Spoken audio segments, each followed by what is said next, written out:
Hi മക്കളെ, അപ്പോൾ നമ്മൾ ഇന്ന് classification of elements and periodicity in properties എന്ന ചാപ്റ്ററാണ്. ചെറിയ ചാപ്റ്ററാണ്, ഒരു മാർക്ക് പോലും നിങ്ങൾക്കിതിൽ മിസ്സാവാൻ പാടില്ലാത്തതാണ്.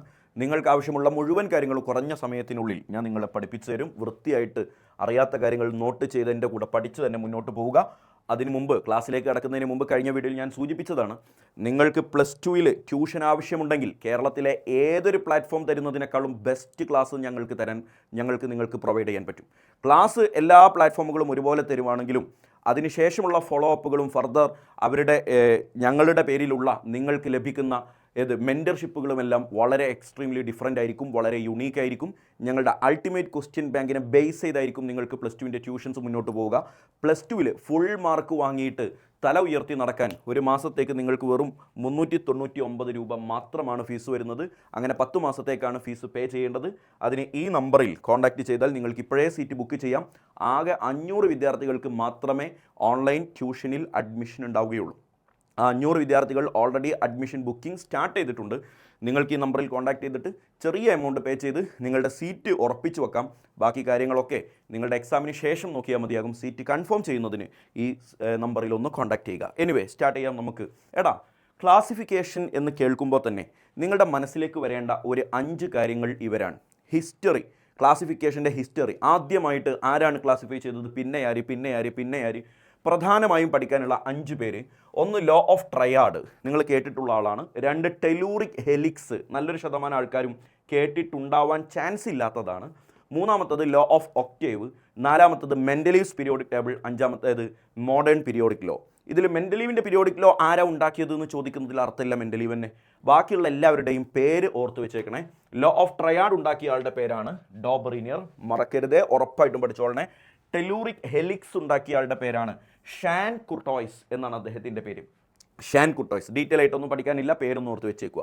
ലോ ഓഫ് ഒക്ടേവ് ഉണ്ടാക്കിയ ആളുടെ പേരാണ് Newlands. Newlands. Modern periodic law ഉണ്ടാക്കിയ ആളുടെ പേരാണ് ഹെൻറി മോസ്ലി. ഇനി പ്രധാനമായും ഓർത്ത് വെക്കേണ്ടത്, ആദ്യത്തെ 4 പേരും എലമെൻറ്റുകളെ ക്ലാസിഫൈ ചെയ്തത് ബേസ്ഡ് ഓൺ അറ്റോമിക് മാസ് ആയിരുന്നു. Based on atomic mass. A എന്ന് റെപ്രസെൻ്റ് ചെയ്താൽ atomic mass. Modern periodic law മാത്രം ബേസ്ഡ് ഓൺ അറ്റോമിക് നമ്പറാണ്. അതാണ് ആദ്യത്തെ 4 പേരും പിന്നെയുള്ള ആളും തമ്മിലുള്ള വ്യത്യാസം. വളരെ മസ്റ്റായിട്ട് ഓർത്ത് വെക്കേണ്ട ആൾക്കാരാണ്. ഇതിൽ ഓരോരുത്തരെ ആവശ്യമുള്ള ആൾക്കാരെ ഡീറ്റെയിൽ ആയിട്ട് നമ്മൾ ഡിസ്കസ് ചെയ്യാൻ പോവുകയാണ്. ലോ ഓഫ് ട്രയാഡ് ആരാ ഉണ്ടാക്കിയത്? ഡോബറിനിയർ ആണ് ഉണ്ടാക്കിയത്. എന്താണ് ട്രൈ എന്ന് കേൾക്കുമ്പോൾ മനസ്സിലേക്ക് വരുന്ന ലെറ്റർ ഏതാണ്? നമ്പർ 3 എന്നല്ലേടാ? അത് തന്നെയാണ് അതിൻ്റെ കാര്യം.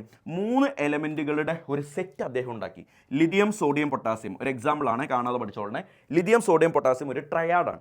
എന്നിട്ട് അദ്ദേഹം പറയുകയാണേ, 1ാമത്തെയും അവസാനത്തെയും 3ാമത്തെയും എലമെൻറ്റുകളുടെ അറ്റോമിക് മാസിൻ്റെ ആവറേജ് ആയിരിക്കും 2ാമത്തെ ആളുടേത്.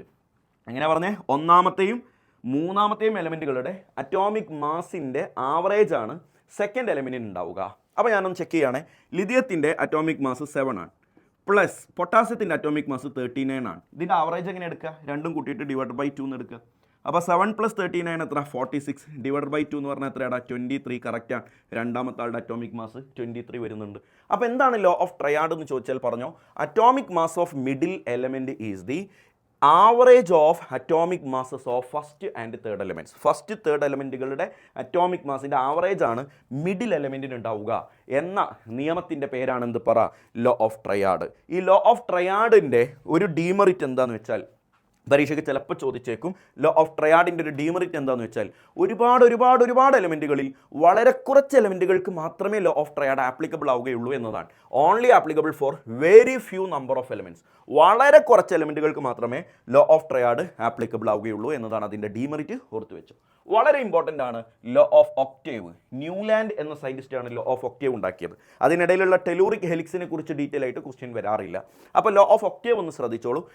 Every 8th element shows similarity in properties with the first element. അദ്ദേഹത്തിൻ്റെ കയ്യിൽ അന്ന് അവൈലബിൾ ആയ എലമെൻറ്റുകളെ അദ്ദേഹം നീട്ടിങ്ങനെ എഴുതി.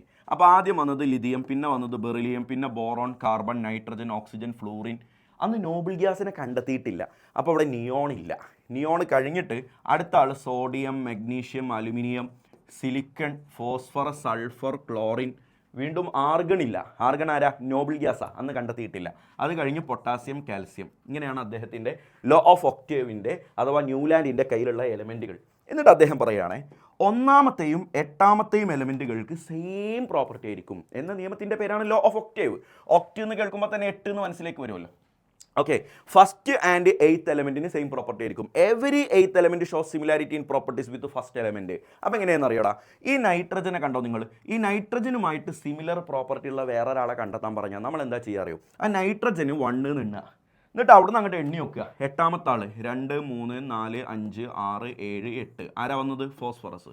അപ്പോൾ ആ എട്ടാമത്തവനും ഈ ഒന്നാമത്തവനും ഒരേ പ്രോപ്പർട്ടിയാണ്. അപ്പോൾ നൈട്രജൻ്റെ സിമിലർ പ്രോപ്പർട്ടി ഉള്ള വേറെ ഒരാളെ പറയാൻ പറഞ്ഞാൽ ഫോസ്ഫറസ്.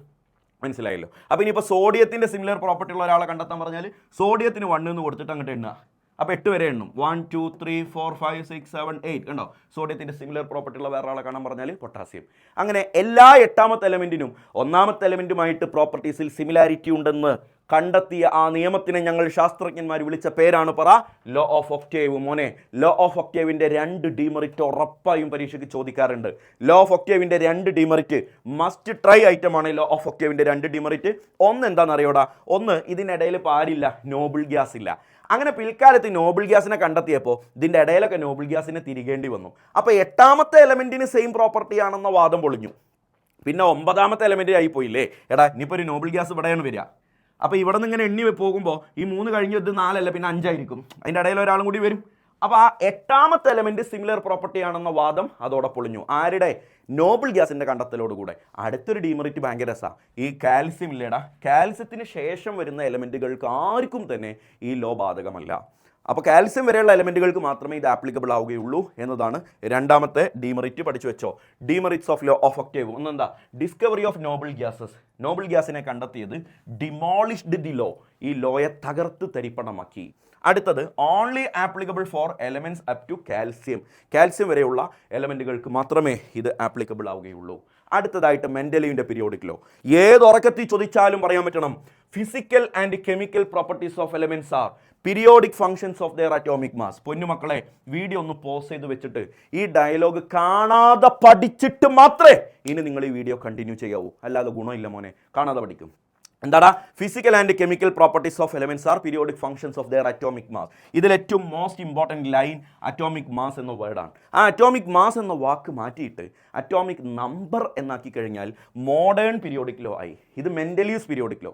മോഡേൺ പീരിയോഡിക് ലോ ആവണമെങ്കിൽ അറ്റോമിക് നമ്പർ എന്നാക്കിയാൽ മതി. ബാക്കിയുള്ള എല്ലാ ഡയലോഗും സെയിം തന്നെ. ഇത് ഏതെങ്കിലും ഒന്ന് പരീക്ഷയ്ക്ക് ഉറപ്പായും ചോദിക്കും. ഒന്ന് കാണാൻ പഠിച്ചേ. Physical and chemical properties of elements are periodic functions of their atomic mass എന്നതാണ് മെൻഡലീവ്സ് പീരിയോഡിക് ലോ. അതിൻ്റെ മെറിറ്റും പരീക്ഷയ്ക്ക് ചോദിക്കാം, ഡീമെറിറ്റും പരീക്ഷയ്ക്ക് ചോദിക്കാം. എന്ത് ചോദിച്ചാലും 2 മാർക്കിനാണ്. 2 മാർക്കിന് 2 പോയിന്റ് ആണോ ചോദിക്കണേ, 3 പോയിന്റ് ആണോ ചോദിക്കണേ, 4 ഒന്നും നോക്കണ്ട. ഞാൻ ഈ പറയുന്നത് ഫുൾ അങ്ങോട്ട് എഴുതുക. അതിപ്പോൾ 2 ആണെങ്കിലും ശരി, 1 ആണെങ്കിലും ശരി, ഞാൻ ഈ പറയുന്നതൊക്കെ എഴുതുക. മെറിറ്റ്, ഒന്നാമത്തെ മെറിറ്റ് എന്താ? Elements with same properties grouped together. ഒരേ പ്രോപ്പർട്ടി ഉള്ള ആൾക്കാരൊക്കെ ഒരേ ഗ്രൂപ്പിൽ വന്നു. എല്ലാവരും ഒരേ പ്രോപ്പർട്ടി ഉള്ളവരൊക്കെ ഒരേ ഗ്രൂപ്പിൽ വന്നു. അത് നല്ലൊരു കാര്യമാണ്. രണ്ടാമത്തത് നമ്മളൊക്കെ എപ്പോഴോ മുതൽ കേട്ടു തുടങ്ങുന്ന കാര്യമാണ്. He left some spaces for undiscovered elements. ഭാവിയിൽ കണ്ടെത്താനിരിക്കുന്ന എലമെൻറ്റിന് പോലും അദ്ദേഹത്തിൻ്റെ പീരിയോഡിക് ടേബിളിൽ അദ്ദേഹം അതിന് സ്പേസ് വിട്ടിട്ടുണ്ടായിരുന്നു. അതിന് വളരെ പ്രസിദ്ധമായ 2 എക്സാമ്പിളാണ് എക്ക അലുമിനിയം ആൻഡ് എക്ക സിലിക്കൺ. അന്ന് എക്ക അലുമിനിയം എന്നൊരു എലമെൻറ്റ് കണ്ടെത്തിയിട്ടില്ല. അതുകൊണ്ട് അദ്ദേഹം ഒരു സ്പേസ് വിട്ടിട്ട് ആ വരാനിരിക്കുന്ന എലമെൻറ്റിനെ, അലുമിനിയം എന്ന ഒരു എലമെൻറ്റിൻ്റെ താഴെ അദ്ദേഹം ഒരു സ്പേസ് വിട്ടു. എന്നിട്ട് ഇവിടെ അപ്പുറത്ത് സിലിക്കൺ എന്ന് പറയുന്ന എലമെൻറ്റിൻ്റെ താഴെയും അദ്ദേഹം സ്പേസ് വിട്ടു. എന്നിട്ട് അപ്പുറത്തൊക്കെ ഇലക്ട്രോൺ ഇയാളെ ഫില്ല് ചെയ്ത് കഴിഞ്ഞു, എലമെൻറ്റുകളെ ഫില്ലായി. അപ്പോൾ നാട്ടുകാർ ചോദിച്ചു, അല്ല മെൻ്റലീവേ ഇവിടേക്ക് എന്താ ഒരു ഒഴിവ്? അപ്പോൾ അദ്ദേഹം പറഞ്ഞു, അവിടുത്തെ എലമെൻറ്റ് ഇതുവരെ നമ്മൾ കണ്ടെത്തിയിട്ടില്ല. അപ്പോൾ ഈ നാട്ടുകാർ ചോദിച്ചു, ആ എലമെൻറ്റിന് എന്താ പേര്? കണ്ടെത്താത്ത എലമെൻറ്റിന് പേരിടാൻ പറ്റില്ലല്ലോ. അതുകൊണ്ട് അലുമിനിയത്തിൻ്റെ തൊട്ട് താഴെ എന്നതുകൊണ്ട് ഇദ്ദേഹം അതിനെ എക്ക അലുമിനിയം എന്ന് പേര് വിളിച്ചു. സിലിക്കണിൻ്റെ തൊട്ട് താഴെ എന്നതുകൊണ്ട് ഇതിനെ എക്ക സിലിക്കൺ എന്ന് പേര് വിളിച്ചു. പിന്നീട് ആ എലമെൻറ്റുകളെ കണ്ടെത്തി. ഇന്ന് ആ എലമെൻറ്റ് ആരാണെന്ന് പരീക്ഷയ്ക്ക് ചോദിക്കാറുണ്ട്. എക്ക അലുമിനിയം എന്ന് പറഞ്ഞാൽ ഗാലിയം ആണ്. പഠിച്ചു വെക്കണേ, ഗാലിയം ആണ്. പഠിച്ചു വെക്കണേ, മരിച്ചാലും മറക്കരുത്, ഗാലിയം. എക്ക സിലിക്കൺ എന്ന് പറഞ്ഞാൽ ജർമാനിയമാണ്. ജർമാനിയം. ഗാലിയം, ജർമാനിയം. പഠിച്ചു വെക്കണേ. ഇനി മൂന്നാമതൊരു പ്രോപ്പർട്ടി കൂടിയുണ്ട്, അദ്ദേഹത്തിൻ്റെ വിശേഷം കൂടിയുണ്ട്. എന്താ അറിയോ? ഈ കണ്ടെത്താനിരിക്കുന്ന എലമെൻറ്റുകളുടെ പ്രോപ്പർട്ടി അദ്ദേഹം പ്രഡിക്റ്റ് ചെയ്തു എന്ന് മാത്രമല്ല, പിന്നീട് കണ്ടെത്തിയപ്പോൾ അതൊക്കെ കറക്റ്റായിരുന്നു, പക്കയായിരുന്നു. അപ്പോൾ അതും കൂടി അവിടെ നിന്ന് എഴുതി വെച്ചോ. ഈ predicted properties of undiscovered elements. കണ്ടെത്തിയിട്ടില്ലാത്ത ഡിസ്കവേർഡ് എലമെൻറ്റ്സ്. കണ്ടെത്തിയിട്ടില്ലാത്ത എലമെൻറ്റുകളുടെ പ്രോപ്പർട്ടി അദ്ദേഹം പ്രെഡിക്റ്റ് ചെയ്തു എന്നത് അദ്ദേഹത്തിൻ്റെ വലിയ ഒരു മെറിറ്റാണ്. ഡിമെറിറ്റോ കുറ്റവും കുറച്ച് പറയണമല്ലോ, നല്ലത് മാത്രം പറഞ്ഞു തന്നാൽ നമുക്കൊരു സമാധാനം ഉണ്ടാവില്ലല്ലോ. ഒന്നെന്താ, he didn't give special spaces for D block and F block elements. നമ്മൾ modern periodic table D block F block ഒക്കെ വേറെ വേറെ സ്പേസിലല്ലേ. അങ്ങനെ ഡി ബ്ലോക്ക് എന്നോ എഫ് ബ്ലോക്ക് എന്നൊന്നും സെപ്പറേറ്റ് പൊസിഷൻ ഒന്നും അദ്ദേഹത്തിൻ്റെ പീരിയോഡിക് ടേബിളിൽ ഇല്ല എന്നത് ഒരു വലിയ പോരായ്മയാണ്. രണ്ടാമത്തെ പോരായ്മ വലിയ പോരായ്മ തന്നെയാണ് കേട്ടോ. ഒരേ പ്രോപ്പർട്ടി ഉള്ള ആൾക്കാരെ ഒരേ ഗ്രൂപ്പിൽ കൊടുത്തു എന്നാണല്ലോ നമ്മൾ പറഞ്ഞേ. എന്നാലും ചില ഗ്രൂപ്പിലൊക്കെ ഒരേ പ്രോപ്പർട്ടി ഇല്ലാത്തവർ കടന്നുകൂടി. അത് ഈ പറഞ്ഞ പോലെ ഡി ബ്ലോക്കിനും എഫ് ബ്ലോക്കിനും സെപ്പറേറ്റ് പൊസിഷൻ കൊടുക്കാത്തതുകൊണ്ടുണ്ടായ പ്രശ്നമാണ്. ഒന്ന് വായിച്ചു നോക്കിയാൽ, in some groups elements with dissimilar properties are grouped together are included. ചില ഗ്രൂപ്പുകളിൽ ഡിസിമിലർ പ്രോപ്പർട്ടി ഉള്ള ചില ആൾക്കാർ കടന്നുകൂടിയിട്ടുണ്ട്. മനസ്സിലാക്കണേ. Didn't give separate position for hydrogen. നമുക്ക് ഹൈഡ്രജൻ അറിയാലോ, മോഡേൺ പീരിയോഡിക് ടേബിളിൽ ഹൈഡ്രജൻ ഏറ്റവും തലപ്പത്ത് തന്നെ നമ്മൾ പ്രതിഷ്ഠിച്ചിട്ടുണ്ട്. എന്നാൽ മെൻഡലീൻ്റെ പീരിയോഡിക് ടേബിളിൽ ഹൈഡ്രജനായിട്ടൊരു സ്പെഷ്യൽ പൊസിഷൻ ഇല്ല. അത് ഒന്നാമത്തെ ഗ്രൂപ്പിൻ്റെ കൂടെ അങ്ങോട്ട് അദ്ദേഹം എണ്ണിയൊക്കെയാണ്. ഇന്ന് ഹൈഡ്രജന് പ്രത്യേകിച്ച് ഗ്രൂപ്പ് ഒന്നുമില്ല. കാരണം ഹൈഡ്രജൻ ഗ്രൂപ്പ് 1 ഗ്രൂപ്പ് 17 രണ്ട് എലമെൻറ്റുകളുമായിട്ടും സിമിലാരിറ്റി ഉള്ളതുകൊണ്ട് ഹൈഡ്രജന് വേണ്ടി ഒരു സിംഹാസനം മോഡേൺ പീരിയോഡിക് ടേബിളുണ്ട്. അത് മെൻഡലീൻ്റെ പീരിയോഡിക് ടേബിളിൽ ഇല്ല എന്നതാണ് അടുത്തൊരു ഡിമെറിറ്റ്. ഓർത്ത് വെച്ചോളണേ, മെറിറ്റിനേക്കാൾ കൂടുതൽ ചോദിക്കാൻ ചാൻസ് ഡിമെറിറ്റ് ആണ്. കാണാതെ പഠിക്കും മോനെ, കാണാതെ പഠിക്കും. എടാ, മെൻഡലീവിൻ്റെ പീരിയോഡിക് ലോ വെച്ച് അദ്ദേഹം ഉണ്ടാക്കിയ പീരിയോഡിക് ടേബിളിൻ്റെ കുറച്ച് വിശേഷങ്ങൾ. ആ ടേബിളിൽ എത്ര പീരീഡ് ഉണ്ട്? 7 ഉണ്ട്. കാണാൻ പഠിക്കട്ടോ. എത്ര ഗ്രൂപ്പ് ഉണ്ട്? 9 ഉണ്ട്. ആ ഗ്രൂപ്പുകൾ ഏതൊക്കെയാണെന്ന് അറിയോ നിങ്ങൾക്ക്? 1 മുതൽ 8 വരെ ഗ്രൂപ്പ്. അപ്പോൾ എത്രണ്ണായി? 1 2 3 4 5 6 7 8 എണ്ണായി. പിന്നെ ഒരു ഗ്രൂപ്പ് ഉള്ളത് 0th ഗ്രൂപ്പാണ്. 9ാമത്തെ ഗ്രൂപ്പ് നമ്പർ 9 അല്ല, ഗ്രൂപ്പ് നമ്പർ 0 ആണ്. ആ ലാസ്റ്റ് എലമെൻറ്റ്, അദ്ദേഹത്തിൻ്റെ പീരിയോഡിക് ടേബിളിലെ ലാസ്റ്റ് എലമെൻറ്റ് എന്ന് പറയുന്നത് യുറേനിയം ആണ്. നോട്ട് ചെയ്ത് വെച്ചോ. ലാസ്റ്റ് ഗ്രൂപ്പ് ഞാനിപ്പോൾ പറഞ്ഞു 0th ഗ്രൂപ്പാണ്. ആ 0th ഗ്രൂപ്പിൽ ആരാണ് ഉള്ളതെന്ന് ചോദിച്ചാൽ പറഞ്ഞോ, നോബിൾ ഗ്യാസുകളാണ്. ക്ലിയർ അല്ലേ? അപ്പോൾ അദ്ദേഹത്തിൻ്റെ പീരിയോഡിക് ടേബിളുമായി ബന്ധപ്പെട്ട് ഓർത്ത് വെക്കേണ്ട കുറച്ച് കാര്യം. മോഡേൺ പീരിയോഡിക് ലോ, ഇനി ഞാനതിവിടെ എഴുതില്ല. എന്താണെന്ന് ഞാൻ നേരത്തെ നിങ്ങൾക്ക് പറഞ്ഞു തന്നു. Physical and chemical properties of elements are periodic functions of their atomic number. Atomic mass എന്നുള്ളത് അറ്റോമിക് നമ്പർ ആയിട്ട് ആ ഡയലോഗ് തന്നെ റെഫർ ചെയ്താൽ മോഡേൺ പീരിയോഡിക് ലോ ആയി. എടാ, മോഡേൺ പീരിയോഡിക് ലോ കണ്ടെത്തിയ സയൻറ്റിസ്റ്റിൻ്റെ പേര് മറക്കരുത്. ഹെൻറി മോസ്ലി എന്ന് പറയുന്ന സയൻറ്റിസ്റ്റാണ്. പരീക്ഷ ടഫാക്കുന്നതിൻ്റെ ഭാഗമായി അദ്ദേഹത്തിൻ്റെ മോഡേൺ പീരിയോഡിക് ലോയുമായി ബന്ധപ്പെട്ട് അദ്ദേഹം വരച്ച ഗ്രാഫ് എങ്ങനെയായിരുന്നു എന്നൊക്കെ പരീക്ഷയ്ക്ക് ചോദിച്ചു കഴിഞ്ഞാൽ, എവിടെ ഇപ്പോൾ ഞാനതവിടെ ഇൻക്ലൂഡ് ചെയ്തിട്ടുണ്ട്, നോക്കട്ടെ കേട്ടോ. എടാ, മോഡേൺ പീരിയോഡിക് ലോൻ്റെ ഗ്രാഫ് എങ്ങനെയായിരുന്നു ചോദിച്ചു കഴിഞ്ഞാൽ ഞാനിവിടെ വരച്ചു തരാം. ആ ഗ്രാഫ് വരയ്ക്കാൻ ചിലപ്പോൾ പലർക്കും അറിയുന്നുണ്ടാവില്ല, അത് പഠിച്ചു വെച്ചോളണം. അദ്ദേഹം ഒരു ഗ്രാഫ് വരച്ചു. അതിൻ്റെ ആക്സിസ് ആരായിരുന്നു എന്നൊക്കെ ചോദിക്കാറുണ്ട്. ആരറിയോ? ഒരു ആക്സിസിൽ സെഡ് എന്ന് പറഞ്ഞാൽ എന്താ? Atomic number. മറ്റൊരു ആക്സിസിൽ റൂട്ട് ഓഫ് ന്യൂ എന്ന് പറഞ്ഞാൽ എന്താ? ഫ്രീക്വൻസി. അപ്പോൾ അദ്ദേഹം അവിടെ എക്സ്റേ ഒക്കെ ഉപയോഗിച്ചാണ് അദ്ദേഹം ഈ പരീക്ഷണം നടത്തിയത്. ആ ഉപയോഗിച്ച എക്സ്റേയുടെ ഫ്രീക്വൻസി എന്നാണ്. അതിൻ്റെ ഡീറ്റെയിൽ ആയിട്ടൊന്നും നിങ്ങൾ ഓർക്കണ്ട. എന്നാൽ പോലും ഈ ഗ്രാഫ് ഒന്ന് വരയ്ക്കാൻ അറിഞ്ഞേക്ക്. സെഡ് എന്ന് പറഞ്ഞാൽ എന്താ? പറ. അറ്റോമിക് നമ്പറും ഫ്രീക്വൻസിയും തമ്മിലുള്ള ഒരു ഗ്രാഫാണ് അദ്ദേഹം വരച്ചത്. അപ്പോൾ അദ്ദേഹത്തിന് ഒരു ക്ലിയർ ആയിട്ടുള്ള ട്രെൻഡ് അദ്ദേഹത്തിന് വിസിബിളായി. അങ്ങനെയാണ് അദ്ദേഹം മോഡേൺ പീരിയോഡിക് ലോ ഡിറൈവ് ചെയ്തത്. അറ്റോമിക് മാസ് അല്ല, അറ്റോമിക് നമ്പറാണ് താരമെന്ന് അദ്ദേഹം ലോകത്തോട് വിളിച്ചു പറഞ്ഞത്. അതിനനുസരിച്ച് അദ്ദേഹം മോഡേൺ പീരിയോഡിക് ലോയുമായി ബന്ധപ്പെട്ടുണ്ടാക്കിയ പീരിയോഡിക് ടേബിളിൻ്റെ പേരാണ് മോഡേൺ പീരിയോഡിക് ടേബിൾ. അതിനെ വിളിക്കുന്ന വേറൊരു പേരാണ് long form of periodic table. കുഞ്ഞുങ്ങളെ തെറ്റിദ്ധരിക്കരുത്. മോഡേൺ പീരിയോഡിക് ലോ ഉണ്ടാക്കിയത് ഹെൻറി മോസ്ലി ആണെങ്കിലും അതനുസരിച്ചൊരു പീരിയോഡിക് ടേബിൾ ഉണ്ടാക്കുന്നത് നീൽസ് ബോർ ആണ്. മറക്കരുതേ, ഒരിക്കലും മറക്കരുത്. പരീക്ഷയ്ക്ക് എൻട്രൻസിനൊക്കെ ചിലപ്പോൾ ചോദിക്കാറുണ്ട്, മോഡേൺ പീരിയോഡിക് ടേബിൾ ഉണ്ടാക്കിയത് ആരാ? Niels Bohr, not Henry Moseley. അദ്ദേഹം ലോ ആണ് ഉണ്ടാക്കിയത്. അതിനനുസരിച്ച് എലമെൻറ്റുകളെ അറേഞ്ച് ചെയ്തിട്ടുള്ള ടേബിൾ ഡിസൈൻ ചെയ്തത് നീൽസ് ബോർ ആണ്. അതുകൊണ്ട് തന്നെ long form of periodic table ഇന്നും നമ്മൾ കാണുന്ന പീരിയോഡിക് ടേബിളിൻ്റെ ബോൾസ് ടേബിൾ എന്നും പേര് വിളിക്കാറുണ്ട്. അതിലെന്തൊക്കെയുണ്ട്? എല്ലാവർക്കും അറിയാം. 18 ഗ്രൂപ്പുണ്ട്, 7 പീരീഡ് ഉണ്ട്, 4 ബ്ലോക്കുണ്ട്. ആ 4 ബ്ലോക്കുകളുടെ പേര് ഏതൊക്കെയാണ്? SPDF ആണ്. എസിനെയും പിന്നെയും ഒരുമിച്ച് എന്ത് പേര് വിളിക്കും? Representative elements. ഡി എന്ത് പേര് വിളിക്കും? Transition elements. എഫിനെ ഇന്നർ ട്രാൻസിഷൻ എലമെൻറ്റ്സ്. എല്ലാവർക്കും സിമ്പിളായിട്ട് അറിയാവുന്ന കാര്യമാണ്, എന്നാൽ പോലും മറക്കാൻ പാടില്ലാത്തതാണ്. ഇതിൽ ഓരോ ബ്ലോക്കിനെ കുറിച്ചും 2 മാർക്കിന് ചിലപ്പോൾ പരീക്ഷയ്ക്ക് ചോദിക്കാം. പഠിച്ചു വെച്ചോ. എസ് ചോദിക്കാം, പി ചോദിക്കാം, ഡി ചോദിക്കാം, എഫ് ചോദിക്കാം. ചിലപ്പോൾ ഡി ബ്ലോക്ക് ആയിരിക്കും അവിടെ കൂടുതലും ചോദിക്കാറുള്ളത്. ഡീനെ കുറിച്ചാണ് കൂടുതലും ചോദിക്കാറുള്ളത്. അതും ഇങ്ങനെയല്ല, ട്രാൻസിഷൻ എലമെൻറ്റ്സ് എന്ന പേരിലാണ് ചോദിക്കാറുള്ളത്. ട്രാൻസിഷൻ എലമെൻറ്റ്സിൻ്റെ 3 പ്രോപ്പർട്ടി പറ എന്ന് പറയുമ്പോൾ ട്രാൻസിഷൻ എലമെൻറ്റ് ആരാന്ന് അറിയണം. ഇനിയിപ്പോൾ ഒരു വെറൈറ്റിക്ക് കൊല്ലം കുറയിലെ ട്രാൻസിഷൻ എലമെൻറ്റ് ചോദിക്കണം, എസ് ബ്ലോക്കിനെ കുറിച്ച് ചോദിച്ചേക്കാം എന്ന് ചോദിച്ചു കളയും. ഏത് ചോദിച്ചാലും ദാ സ്ക്രീനിലുണ്ട് മോനെ. ഇതിൻ്റെ നോട്ട് നിങ്ങൾക്ക് ആപ്പിൽ അവൈലബിൾ ആണ്. നമ്മുടെ ആപ്പ് ഡൗൺലോഡ് ചെയ്തിട്ട് അതിൽ പ്ലേ സ്റ്റോർ ആണെങ്കിലും ആപ്പിൾ സ്റ്റോർ ആണെങ്കിലും നിങ്ങൾക്ക് അതിൽ നിന്ന് CM അക്കാഡമിയുടെ ആപ്പ് ഡൗൺലോഡ് ചെയ്തിട്ട് അതിലെ ഫ്രീ മെറ്റീരിയൽസ് എന്നുള്ള പാർട്ടിൽ യൂട്യൂബ് ഡിസ്കഷൻ വീഡിയോസിൻ്റെ കംപ്ലീറ്റ് മെറ്റീരിയൽസും നോട്ട്സും ഞങ്ങൾ അവിടെ പിൻ ചെയ്ത് വെക്കുന്നുണ്ട്, അവിടെ അപ്ലോഡ് ചെയ്യുന്നുണ്ട്. എടാ എസ് ബ്ലോക്കിൻ്റെ വിശേഷം, ഏത് ബ്ലോക്ക് ആണെങ്കിലും അതിൻ്റെ general electronic configuration must try ഐറ്റമാണ്, ഒരിക്കലും മിസ് ചെയ്യാൻ പാടില്ല. എസ് ആണെങ്കിൽ NS 1 to 2 വിഴുങ്ങ്, അറിയാത്തവർ വിഴുങ്ങ്. ഇത് പഠിപ്പിച്ച് തരാനുള്ള സമയമില്ല, എന്താണ് പഠിക്കേണ്ടതെന്ന് പറഞ്ഞു തരാനേ സമയമുള്ളൂ. പി ബ്ലോക്ക് ആണെങ്കിൽ NS2 NP 1 to 6 1 word question ആയിട്ട് 1 മാർക്കിൻ്റെ ക്വസ്റ്റ്യൻ ആയിട്ട് ഇത് ചോദിക്കാറുണ്ട്. എസ് ബ്ലോക്കിൻ്റെ ജനറൽ കോൺഫിഗറേഷൻ എന്ത്? എടാ ഡി ബ്ലോക്കിൻ്റെ general configuration NS0 N-1 D 1 to 2 NS0 അല്ല കേട്ടോ, NS2 ആണ്, സോറി മാറിപ്പോയി. NS2 N-1 D 1 to 10 പഠിക്കണേ. NS2 N-1 D 0 to 1 N-2 F 1 to 14 ആണ് എഫ് ബ്ലോക്ക് എലമെൻറ്റിൻ്റെ ജനറൽ കോൺഫിഗറേഷൻ. ഓക്കെ, ഇനി അതിൻ്റെ കൂടെ പറയാൻ എസ് ബ്ലോക്ക് ആണെങ്കിൽ എല്ലാവരും മെറ്റലാണ്, എല്ലാവരും സോളിഡ് ആണ്, അവർക്ക് ലോ അയണൈസേഷൻ എന്താൽപ്പിയാണ് എന്നുള്ള ചെറിയ ചെറിയ പോയിന്റ് ഒക്കെ അവിടെ അങ്ങോട്ട് വിതറിയാൽ അടിപൊളിയായിരിക്കും. പി ബ്ലോക്ക് ആണെങ്കിലുള്ള വിശേഷം എന്താ അറിയോ? പി ബ്ലോക്കിലാണ് മെറ്റലും നോൺ മെറ്റലും മെറ്റലോയിഡും എല്ലാം കൂടി ഉള്ളത്. മെറ്റലും ഉണ്ട്, നോൺ മെറ്റലും ഉണ്ട്, മെറ്റലോയിഡും ഉണ്ട്. അങ്ങനെ ഒരു ബ്ലോക്ക് ഏതാ? പി ബ്ലോക്ക് മാത്രം. അതുപോലെ സോളിഡും ഉണ്ട്, ലിക്വിഡും ഉണ്ട്, ഗ്യാസും ഉണ്ട്. അങ്ങനെ ഒരേ ഒരു ബ്ലോക്കേ ഉള്ളൂ, അതേതാ? P block.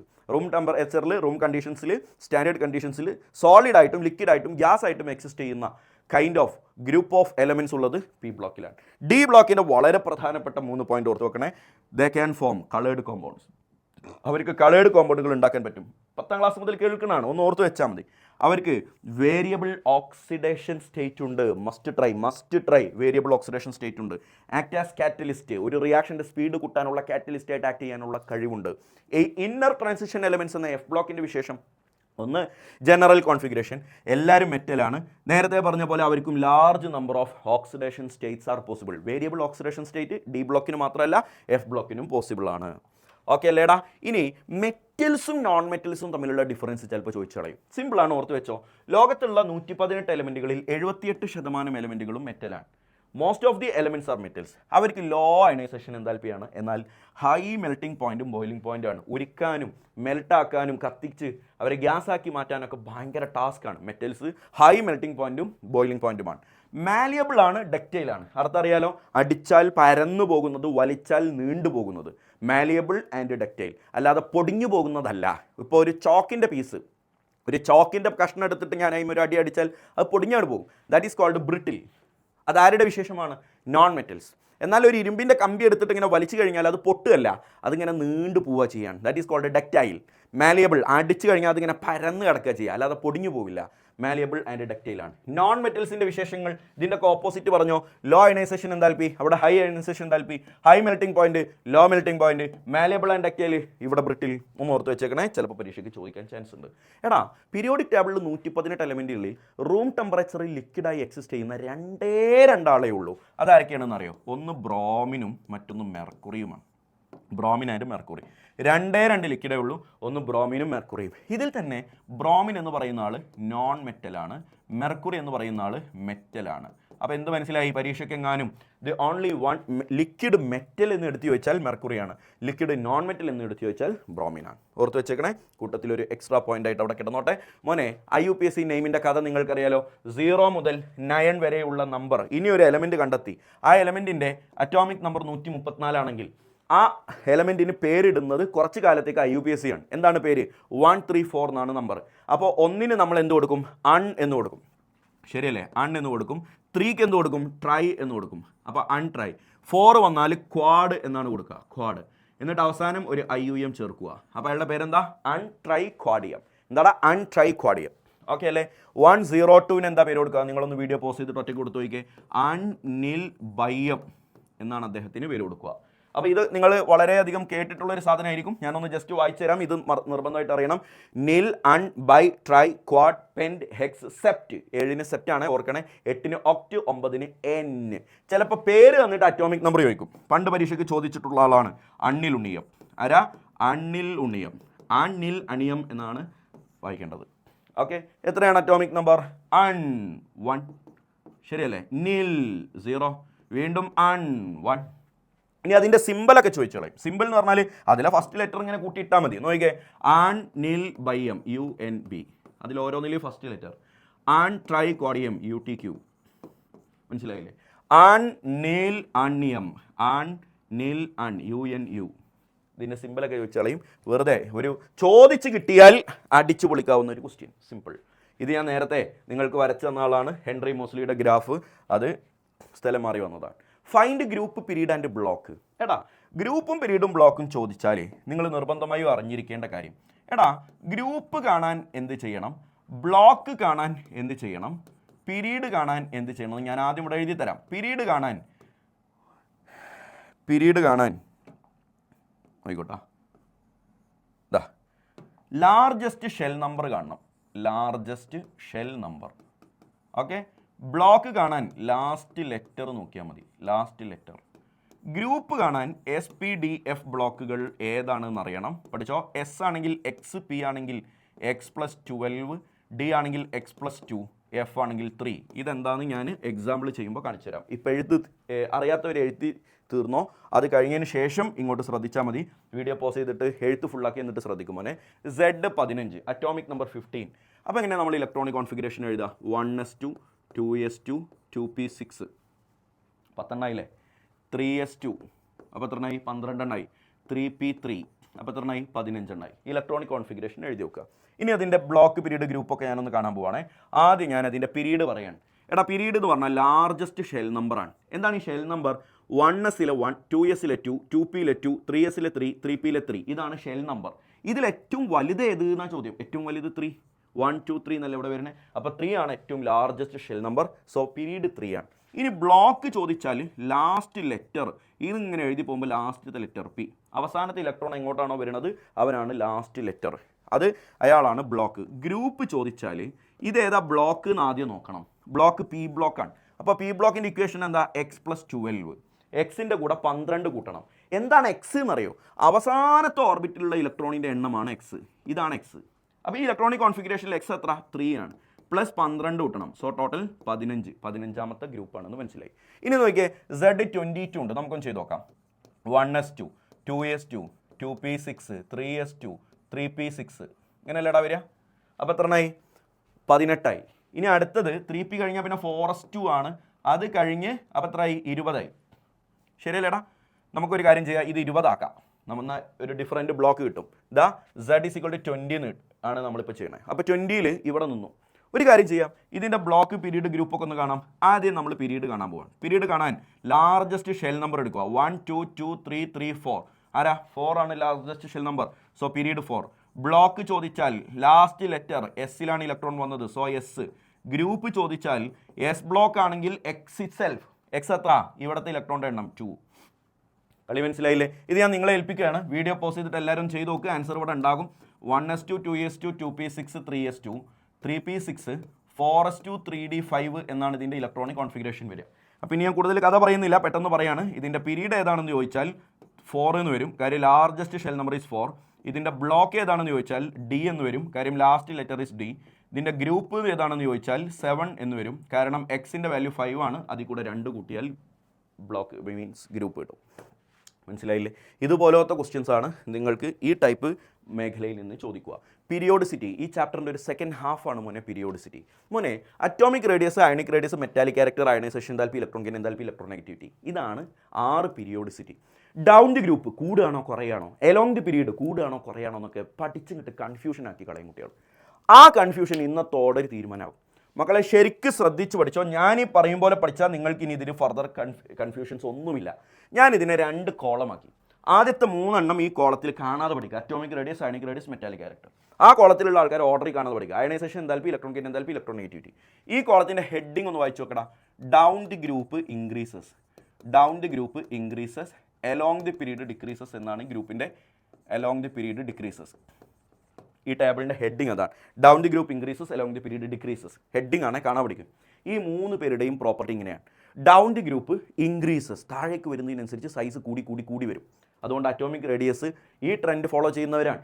Down the group increases. അപ്പോൾ നിങ്ങളോട് ഒരു പ്രോപ്പർട്ടിയുടെ പീരിയോഡിസിറ്റി ഏതാണെന്ന് ചോദിച്ചാൽ ഇനി മുതൽ നിങ്ങൾ ചിന്തിക്കേണ്ടത് ഇത് ടേബിൾ നമ്പർ 1 ആണോ ടേബിൾ നമ്പർ 2 ആണോ എന്ന് കണക്ട് ചെയ്യുക. ടേബിൾ നമ്പർ 1 ആണെങ്കിൽ ഈ ഹെഡിങ് കാണാൻ പഠിക്കുക, ടേബിൾ നമ്പർ 2 ആണെങ്കിൽ അതിൻ്റെ ഓപ്പോസിറ്റ് കാണാൻ പഠിക്കുക. അതിൻ്റെ ഓപ്പോസിറ്റ് ഏതാണെന്ന് ഇവിടെ ഞാൻ എഴുതുന്നില്ല, എഴുതിയാൽ എന്താ അറിയോ, എഴുതിയത് പഠിക്കും. പഠിച്ചു കഴിഞ്ഞാൽ വീണ്ടും കൺഫ്യൂഷൻ ആവും. പൊന്നു മക്കളെ, അത് നീ രണ്ടാമത് പഠിക്കല്ലേ, ഇതിൻ്റെ ഓപ്പോസിറ്റ് ആണെന്ന് അറിഞ്ഞു കഴിഞ്ഞാൽ അത് അപ്പം തിരുത്തിയാൽ മതി. നീ ഇത് മാത്രം ഓർക്ക്. നിന്നോട് ഡൗൺ ദി ഗ്രൂപ്പ് എന്ന് പറഞ്ഞാൽ നീ ഇൻക്രീസസ് എന്നല്ലാതെ എന്നോട് പറയരുത്. 4 വട്ടം പറ, down the group increases along the period decreases, പറ down the group increases along the period decreases, അതെന്നെ പറഞ്ഞാൽ മതി. ഇനിയിപ്പോൾ ഞാൻ നിന്നോട് ഒരാളെ ചോദിക്കുകയാണ് മെറ്റാലിക് ക്യാരക്ടറിൻ്റെ പീരിയോഡിസിറ്റി എന്ത്, അപ്പോൾ നമ്മളിങ്ങനെ കണക്ട് ചെയ്യുകയാണ്. ടേബിൾ നമ്പർ 1 ഹെഡിങ് എന്താണ്, down the group increases along the period decreases, കഴിഞ്ഞു. ഒരാൾ നിന്നോട് ചോദിക്കുകയാണ് ഇലക്ട്രോ നെഗറ്റിവിറ്റിയുടെ പീരിയോഡിസിറ്റി എന്ത്, ഇലക്ട്രോ നെഗറ്റിവിറ്റി ഗ്രൗണ്ട് ഏതാ, രണ്ടാമത്തെ ഗ്രൂപ്പിലെ ലാസ്റ്റ് 1 ആണ്. അപ്പോൾ നമ്മളിങ്ങനെ ചിന്തിക്കുകയാണ് ടേബിൾ നമ്പർ 2 ആണ്. അപ്പോൾ എങ്ങനെയാണ് ടേബിൾ നമ്പർ 1ൻ്റെ ഓപ്പോസിറ്റ്. അപ്പോൾ മനസ്സിൽ ടേബിൾ നമ്പർ 1ൻ്റെ ഹെഡിങ്ങിനെ മനസ്സിൽ ധ്യാനിച്ച് അതിൻ്റെ ഓപ്പോസിറ്റ് ഇങ്ങോട്ട് കീച്ചുക. അപ്പോൾ എങ്ങനെ ഉണ്ടാവും, down the group decreases along the period increases, അതപ്പോൾ തിരുത്തിയാൽ മതി, കാണാൻ പഠിക്കാൻ നിൽക്കരുത്. ഇതിങ്ങനെ അറ്റോമിക് റേഡിയസിനെ കുറിച്ച് അതിൻ്റെ പീരിയോഡിസിറ്റി പഠിക്കും, പിന്നെ അയണിക് റേഡിയസ് അതിൻ്റെ പീരിയോഡിസിറ്റി, ഇങ്ങനെ ഓരോന്ന് പഠിച്ചു പോയാൽ കൺഫ്യൂഷൻ ഈ ദുനിയാവിൽ ഇലാ യൗമിൽ ഖിയാമ നിങ്ങൾക്ക് തീർത്താൽ തീരൂല. അതുകൊണ്ട് ഈ പോലെ പഠിക്കാം. ഇതിൽ മെറ്റാലിക് ക്യാരക്ടർ അല്ലാത്ത എല്ലാവരെക്കുറിച്ചും ഡീറ്റെയിൽ ആയിട്ട് പറയാനുണ്ട്. അറ്റോമിക് റേഡിയസിൻ്റെ ഡെഫിനിഷൻ എന്താണ്? എടാ, ഒരു ആറ്റത്തിൻ്റെ ന്യൂക്ലിയസിൽ നിന്ന് ലാസ്റ്റ് ഇലക്ട്രോൺ വരെയുള്ള അകലത്തിൻ്റെ പേരാണ് അറ്റോമിക് റേഡിയസ്. അപ്പോൾ ഡെഫിനിഷൻ എന്താ, distance between nucleus and last electron. ഈ അറ്റോമിക് റേഡിയസ് അളക്കാൻ കഴിയില്ല. കാരണം എന്താ അറിയോ, ഈ ലാസ്റ്റത്തെ ഇലക്ട്രോണിനെ നമ്മൾ നോക്കിയാൽ കാണൂല. അപ്പോൾ സയൻറ്റിസ്റ്റുകളൊക്കെ അറ്റോമിക് റേഡിയസ് എങ്ങനെ അളക്കുക എന്നിങ്ങനെ വിഷമിച്ചിരുന്നപ്പോഴാണ് മൂസിൻ എന്ന് പറയുന്ന സയൻറ്റിസ്റ്റ് അതിനൊരു സൊല്യൂഷൻ പറഞ്ഞു കൊടുത്ത്. എന്താ അറിയോ, നമ്മൾ മൈക്രോസ്കോപ്പിലൂടെ നോക്കുമ്പോൾ ന്യൂക്ലിയസ് കാണൂലേ, ന്യൂക്ലിയസ് കാണും. ഓക്കെ, ന്യൂക്ലിയസ് നമുക്ക് കാണാൻ പറ്റും, ബാക്കിയൊന്നും കാണില്ല, ഇലക്ട്രോൺസ് ഒന്നും കാണാൻ പറ്റില്ല. അപ്പോൾ ഒരു ആറ്റത്തിൻ്റെ ന്യൂക്ലിയസ് കാണാം, വേറൊരു ആറ്റത്തിൻ്റെ ന്യൂക്ലിയസ് ഇവിടെ കണ്ടൂടെ, അതും കാണാം. അത്രേ കാണാൻ പറ്റുള്ളൂ. ഇവരുടെ ഒന്നും ഇലക്ട്രോൺസ് കാണാൻ പറ്റില്ല. ഇലക്ട്രോൺ വരെയുള്ള അകലമാണ് അറ്റോമിക് റേഡിയസ്, പക്ഷേ ഇലക്ട്രോണിനെ കാണാൻ പറ്റില്ല. അപ്പോൾ എന്ത് സംഭവിക്കും? അപ്പോൾ എന്താണ് മൂസിൻ പറഞ്ഞു കൊടുത്ത വഴി എന്നറിയോ, ഈ 2 ന്യൂക്ലിയസുകൾ തമ്മിലുള്ള അകലം അളക്കുക, എന്നിട്ട് അതിൻ്റെ ഹാഫിനെ റേഡിയസ് ആയിട്ട് പരിഗണിക്കുക. അപ്പോൾ അറ്റോമിക് റേഡിയസ് എന്താണെന്ന് ചോദിച്ചാൽ it is the distance between nucleus and last electron എന്നാണെങ്കിലും ആക്ച്വലി നമുക്കത് കാൽക്കുലേറ്റ് ചെയ്യാൻ പറ്റില്ല. അതുകൊണ്ട് ഇതിന് എന്തായിട്ട് കൺസിഡർ ചെയ്യുന്നു, it is the half of inter nuclear distance. അങ്ങനെ അളക്കുമ്പോൾ ഒരു പ്രശ്നം എന്താണെന്ന് വെച്ചാൽ ചില ആറ്റങ്ങൾ ഇതാ ഇങ്ങനെ മെർജ് ചെയ്താൽ കിടക്കുക, ചില ആറ്റങ്ങൾ ഇങ്ങനെ മുട്ടിയാൽ കിടക്കുക, വെറുതെ ടച്ച് ചെയ്ത് കിടക്കും. ചില ആറ്റങ്ങൾ കുറച്ച് അകലത്തിലാണ് കിടക്കുക. അപ്പോൾ ആ കിടക്കുന്ന കിടത്തത്തിനനുസരിച്ച് ഈ വാല്യൂവിൽ ഡിഫറൻസ് ഉണ്ടാവില്ലേ? ഉണ്ടാകും. അതുകൊണ്ട് അറ്റോമിക് റേഡിയസിനെ നമ്മൾ 3 ടൈപ്പ് ആക്കുന്നുണ്ട്. ഒന്നാമത്തെ പേരാണ് കോവാലൻ്റ് റേഡിയസ്. അപ്പോൾ എപ്പോഴാണ് കോവാലൻ്റ് റേഡിയസ്? 2 ആറ്റങ്ങൾ തമ്മിൽ മെർജ് ചെയ്താണ് കിടക്കുന്നതെങ്കിൽ, ബൗണ്ടറി ഷെയർ ചെയ്താണ് കിടക്കുന്നതെങ്കിൽ അവർക്കിടയിലുള്ള ഇൻ്റർ ന്യൂക്ലിയർ ഡിസ്റ്റൻസിൻ്റെ പകുതിയുടെ പേരാണ് കോവാലൻ്റ് റേഡിയസ്. ജസ്റ്റ് ടച്ച് ചെയ്തിട്ടാണ് 2 ആളുകൾ തമ്മിൽ കിടക്കുന്നതെങ്കിൽ അവൻ്റെ പേരാണ് മെറ്റാലിക് റേഡിയസ്. കുറച്ച് അകലെയാണ് കിടക്കുന്നതെങ്കിൽ that is called van der Waal radius. അപ്പം 3 റേഡിയസ് ചോദിച്ചാൽ ഈ ചിത്രമടക്കം എക്സ്പ്ലെയിൻ ചെയ്യുക. ബൗണ്ടറി ഷെയർ ചെയ്യുകയാണെങ്കിൽ കോവാലൻ്റ്, ജസ്റ്റ് ടച്ച് ആണെങ്കിൽ മെറ്റാലിക്, കുറച്ച് അകലത്തിലാണെങ്കിൽ വാൻഡർ വാൾ. ഓർത്ത് വെച്ചേക്കണേ, 3 ടൈപ്പ് ഓഫ് ഏത് അറ്റോമിക് റേഡിയസ്. ഇതിൽ തന്നെ ഏറ്റവും വലുത് ആരായിരിക്കും? കണ്ടാൽ തന്നെ അറിയാലോ, കുറച്ച് അകലെ കിടക്കുന്നത് കൊണ്ട് R വാൻഡർ വാൾ ആണ് ഏറ്റവും വലുത്, പിന്നെ R മെറ്റാലിക് ആണ്, പിന്നെ R കോവാലൻ്റ് ആണ്. കോവാലൻ്റ് റേഡിയസ് ആണ് ഏറ്റവും ചെറുത്. ഈ ഓർഡറും പരീക്ഷയ്ക്ക് ചോദിക്കാറുണ്ട്. ക്ലിയർ അല്ലേ കുഞ്ഞെ? ഇതാ റീസൺ ഫോർ പീരിയോഡിസിറ്റി. എന്തുകൊണ്ടാണ് അറ്റോമിക് റേഡിയസ് ഇങ്ങനെ ആയത്? എങ്ങനെയായത്? അറ്റോമിക് റേഡിയസിൻ്റെ പീരിയോഡിസിറ്റി എന്താന്ന് പറ? Down the group increases. ശരിയല്ലേ? അറ്റോമിക് റേഡിയസ് ടേബിൾ നമ്പർ 1 അല്ലേടാ. അപ്പോൾ ഡൗൺ ദി ഗ്രൂപ്പ് ഇൻക്രീസസ്. അപ്പോൾ down the group increases along the period decreases എന്ന ഈ ഒരു പീരിയോഡിസിറ്റിയുടെ കാരണം എന്താണ്? വെരി ഇമ്പോർട്ടൻറ്റ്, ചോദിക്കാറുണ്ട്. ഡൗൺ ദി ഗ്രൂപ്പ് ഇൻക്രീസസ്, ഒരു ഗ്രൂപ്പിൽ താഴേക്ക് വരുമ്പോൾ അതിൻ്റെ റേഡിയസ്, അറ്റോമിക് റേഡിയസ് കൂടാനുള്ള കാരണം due to increase in number of shell ആണ്. പഠിക്കണേ, due to increase in number of shell. ഒന്നാമത്തെ ആൾക്ക് 1 ഷെല്ലേ ഉള്ളൂ, രണ്ടാമത്തെ ആൾക്ക് 2 ഷെല്ല്, മൂന്നാമത്തെ ആൾക്ക് 3 ഷെല്ല്, നാലാമത്തെ ആൾക്ക് 4 ഷെല്ല്. അങ്ങനെ ഷെല്ലിൻ്റെ എണ്ണം കൂടുന്നത് കൊണ്ടാണ് താഴേക്ക് വരുന്നതിനനുസരിച്ച് സൈസ് കൂടുന്നത്. ഓർത്ത് വെച്ചേക്കണേ, മസ്റ്റ് ട്രൈ, ഉറപ്പായും ചോദിക്കും. ഡൗൺ ദി ഗ്രൂപ്പ് ഇൻക്രീസസ് എന്തുകൊണ്ട്? ആര്? Atomic radius down the group increases. Account for the following എന്നുള്ള ടൈപ്പ് ഓഫ് ക്വസ്റ്റ്യനിൽ എപ്പോഴും കാണുന്ന statement. Along the period decreases, ഒരു പീരീഡിൽ ഇങ്ങനെ പോകുമ്പോൾ അതിൻ്റെ സൈസ് ഇങ്ങനെ കുറഞ്ഞു പോകുന്നത് എന്തുകൊണ്ടാണെന്ന് അറിയോ? പഠിച്ചു വെച്ചോ. Due to increase in effective nuclear charge. ഞാൻ ഷോർട്ടാക്കിയിട്ട് എഴുതി, നിങ്ങൾ ഫുള്ളാക്കിയിട്ട് എഴുതണേ. എഫക്റ്റീവ് ന്യൂക്ലിയർ ചാർജ് കൂടുന്നത് കൊണ്ടാണ് അതിൻ്റെ സൈസ് കുറയുന്നത്. അപ്പോൾ നമുക്ക് എന്ത് മനസ്സിലായി? സൈസും എഫക്റ്റീവ് ന്യൂക്ലിയർ ചാർജും തമ്മിൽ ഇൻവേഴ്സ്ലി പ്രൊപ്പോർഷണൽ ആണ് എന്ന് മനസ്സിലായി. എഫക്റ്റീവ് ന്യൂക്ലിയർ ചാർജ് കൂടിയാൽ സൈസ് കുറയും എന്ന് മനസ്സിലായി. എടാ, ഒരു ഗ്രാഫാണ് ചോദിച്ചത്, ഒരു പീരീഡിൻ്റെ ഗ്രാഫാണ്. ഒരു പീരീഡിൽ റേഡിയസ് എന്താ സംഭവിക്കുക? കുറഞ്ഞാണ് വരിക. അറ്റോമിക് നമ്പർ കൂടുന്നതിനനുസരിച്ച് റേഡിയസ് കുറഞ്ഞാണ് വരിക. അതാണ് ഇവിടെ കാണിച്ചേക്കുന്നത്. Period along the period atomic radius decreases. Okay അല്ലേടാ. നെക്സ്റ്റ് നോക്കിയേടാ, അയോണിക് റേഡിയസ് ആണ്. അയോണിക് റേഡിയസ് എന്ന് പറഞ്ഞാൽ എന്താ? അയോൺസിൻ്റെ റേഡിയസ്. 3 ആൾക്കാരെ ഞാനിവിടെ കാണിച്ചു തരാം. പോസിറ്റീവ് ചാർജ് ഉള്ളവനെ നമ്മൾ കാറ്റയോൺ എന്ന് പേര് വിളിക്കും, നെഗറ്റീവ് ചാർജ് ഉള്ളവനെ ആനയോൺ എന്ന് പേര് വിളിക്കും. ഇവരുടെ റേഡിയസിൻ്റെ ഓർഡർ പഠിച്ചു വെക്കണേ. എപ്പോഴും ഓർത്ത് വെച്ചോ, ആനയോണിനാണ് വലിയ റേഡിയസ്, പിന്നെ ന്യൂട്രൽ ആയിട്ടുള്ള ആൾ ഇവൻ ന്യൂട്രലാണ്, പിന്നെ ഏറ്റവും കുറവ് കാറ്റയോണിനാണ്. ഓർത്ത് വെച്ചേക്കണേ. എടാ, ഈ ഓർഡറിൻ്റെ റീസൺ ഇതാണ്. Size inversely proportional to Z effective. Z effective എന്ന് പറഞ്ഞാൽ എന്താണെന്ന് ഞാൻ പറഞ്ഞു, എഫക്റ്റീവ് ന്യൂക്ലിയർ ചാർജ്. അപ്പോൾ പരീക്ഷയ്ക്ക് അക്കൗണ്ട് ഫോർ ദി ഫോളോയിങ്, താഴെ പറയുന്ന സ്റ്റേറ്റ്മെൻറ്റിൻ്റെ റീസൺ എഴുതുക എന്നുള്ളതിൽ എപ്പോഴും കാണുന്ന 3 ക്വസ്റ്റ്യൻ ഇതാണ്. എന്താണ്? Cation is smaller than anion. ശരിയാണല്ലോ, കാറ്റയോൺ ആനയോണിനേക്കാൾ ചെറുതാണ്. എന്തുകൊണ്ട്? എടാ, cation is smaller than neutral. Cation ന്യൂട്രലിനേക്കാളും ചെറുതാണ്. എന്തുകൊണ്ട്? Anion is larger than neutral. Anion ന്യൂട്രലിനേക്കാൾ വലുതാണ്. എന്തുകൊണ്ട്? എന്ത് ചോദിച്ചാലും ആൻസർ ഇതാണ്. Because size inversely proportional to Z effective. എന്നിട്ട് ആരാ വലുത് എന്നുള്ളത് പോലെ തന്നെ ക്വസ്റ്റ്യൻ പറഞ്ഞു തരുന്നുണ്ടല്ലോ. Anion is larger than neutral. അപ്പോൾ സൈസ് ഓഫ് ആനയോൺ വലുതാണ്. എന്തുകൊണ്ടായിരിക്കും? Effective nuclear charge of anion ചെറുതായതുകൊണ്ട്. നേരെ ഓപ്പോസിറ്റ് ഇട്ട് അങ്ങോട്ട് കീച്ച് ചെയ്യാൻ മതി. ആ ഒരു സാധനം മനസ്സിലുണ്ടെങ്കിൽ ഇതിൽ നിന്ന് മാർക്ക് പോകില്ല. Cation is smaller than anion. എന്തുകൊണ്ട്? കാരണം കാറ്റയോണിൻ്റെ എഫക്റ്റീവ് ന്യൂക്ലിയർ ചാർജ് ആനയോണിൻ്റെ എഫക്റ്റീവ് ന്യൂക്ലിയർ ചാർജിനേക്കാൾ വലുതായതുകൊണ്ട് സൈസ് ചെറുതായിരിക്കും. അപ്പോൾ സൈസും എഫക്റ്റീവ് ന്യൂക്ലിയർ ചാർജും ഇൻവേഴ്സ്ലി പ്രൊപ്പോർഷണൽ ആണെന്നുള്ള അടിസ്ഥാനപരമായ അറിവുണ്ടെങ്കിൽ ഈ 3 ക്വസ്റ്റ്യനും നിങ്ങൾക്ക് ധൈര്യമായി നേരിടാൻ പറ്റും. എന്താണ് isoelectronic species? Species having same number of electron. ഇലക്ട്രോണിൻ്റെ എണ്ണം സെയിം ആയിട്ടുള്ളവരാണ്. ഓക്സിജൻ്റെ atomic number 8, fluorine 9, neon 10, sodium 11, magnesium 12. നോക്കിയാൽ പിന്നെ ഓക്സിജനിൽ 8 ഇലക്ട്രോൺ ഉണ്ടായിരുന്നു, 2 നെഗറ്റീവ് ചാർജ് ഉണ്ട്, വിച്ച് മീൻസ് ഇപ്പോൾ 2 എക്സ്ട്രാ വന്നു, ടോട്ടൽ 10 ആയി. ഫ്ലൂറിനിൽ 9 ഇലക്ട്രോൺ ഉണ്ടായിരുന്നു, ഇപ്പോൾ 1 എക്സ്ട്രാ വന്നു, 10 ആയി. നിയോണിൽ 10 ഇലക്ട്രോൺ ഉണ്ട്, ഇപ്പോൾ 1 പോയിട്ടോ വന്നിട്ടോ ഇല്ല. സോഡിയത്തിൽ 11 ഇലക്ട്രോൺ ഉണ്ടായിരുന്നു, അതിന് 1 പോയി, ബാക്കി 10. മാഗ്നീഷ്യത്തിൽ 12 ഇലക്ട്രോൺ ഉണ്ടായിരുന്നു, 2 പോയി, ബാക്കി 10. ഈ 5 ആളുകളിലും ഇലക്ട്രോണിൻ്റെ എണ്ണം സെയിം അല്ലേ, 10 അല്ലേ? അങ്ങനത്തെ ആൾക്കാരെയാണ് ഞങ്ങൾ സയൻറ്റിസ്റ്റുകൾ ഐസോ ഇലക്ട്രോണിക് സ്പീഷീസ് എന്ന് പേര് വിളിച്ചത്. ഐസോ ഇലക്ട്രോണിക് സ്പീഷീസിൻ്റെ സൈസിൻ്റെ ഓർഡർ ചോദിച്ചാൽ പഠിച്ചു വെച്ചോ, നെഗറ്റീവ് ചാർജിന് ഡയറക്ട്ലി പ്രൊപ്പോർഷണൽ ആണ് and size inversely proportional to positive charge. Positive ചാർജിന് ഇൻവേഴ്സ്ലി പ്രൊപ്പോർഷണൽ ആണ്, മറക്കരുതേ. നെഗറ്റീവ് ചാർജിന് ഡയറക്ട്ലി പ്രൊപ്പോർഷണലാണ്. അപ്പോൾ ഇതിൽ ഏറ്റവും കൂടുതൽ നെഗറ്റീവ് ചാർജ് ആയിരിക്കാം O2-ന്, അതിനാണ് ഏറ്റവും കൂടുതൽ സൈസ് ഉണ്ടാവുക. പിന്നെ F-, പിന്നെ നിയോൺ. പോസിറ്റീവ് ചാർജിനനുസരിച്ച് സൈസ് ഇങ്ങനെ കുറഞ്ഞു വരും. മോസ്റ്റ് പോസിറ്റീവ് ചാർജുള്ള Mg2+ ആണ് ഇതിൽ ഏറ്റവും ചെറുത്. എപ്പോഴും ചോദിക്കുന്ന ക്വസ്റ്റ്യൻ ആണ്, പഠിച്ചു വെച്ചോ. അയണൈസേഷൻ എൻതാൽപ്പി എന്താണ്? ഡെഫിനിഷൻ. എടാ, ഒരു ആറ്റത്തിൻ്റെ, ശ്രദ്ധിക്ക്, അവസാനത്തെ ഇലക്ട്രോണിനെ റിമൂവ് ചെയ്യാൻ ചെലവാകുന്ന, അങ്ങോട്ട് കൊടുക്കേണ്ട എനർജിയുടെ പേരാണ് അയണൈസേഷൻ എൻതാൽപ്പി. എങ്ങനെ ഇംഗ്ലീഷിൽ പറയാ കേട്ടോ? Amount of energy required to remove outermost electron. ഒരു ആറ്റത്തിൻ്റെ ഏറ്റവും അവസാനത്തെ ഇലക്ട്രോണിനെ റിമൂവ് ചെയ്യാൻ വേണ്ട എനർജി. പിന്നെ എല്ലാ ഡെഫിനിഷനിലും ചറപറ ഉണ്ടായിരിക്കേണ്ട ഒരു ഡയലോഗാണിത്. From 1 mole gaseous atom. ആ ആറ്റം എന്തായിരിക്കണം? ഗ്യാസ് ആയിരിക്കണം. ആറ്റത്തിൻ്റെ അളവ് എത്രയായിരിക്കണം? 1 mole ആയിരിക്കണം. അപ്പോഴേ ഒരു കൃത്യമായ ഡെഫിനിഷനിലേക്ക് നമ്മൾ എത്തുക. അത് വെറുതെ ആവശ്യത്തിന്, ഫുഡൊക്കെ ഉണ്ടാക്കുമ്പോൾ ഉപ്പ് ആവശ്യത്തിന് എന്ന് പറയുന്ന പോലെ ഡെഫിനിഷൻ ഉണ്ടാക്കുമ്പോൾ ഫ്രം 1 mole gaseous atom എന്നുള്ളത് ഇടയ്ക്കിടയ്ക്ക് ചാമ്പി കൊടുക്കുക. Amount of energy required to remove ചെയ്യാൻ ആവശ്യമായ എനർജി. എന്തിന്?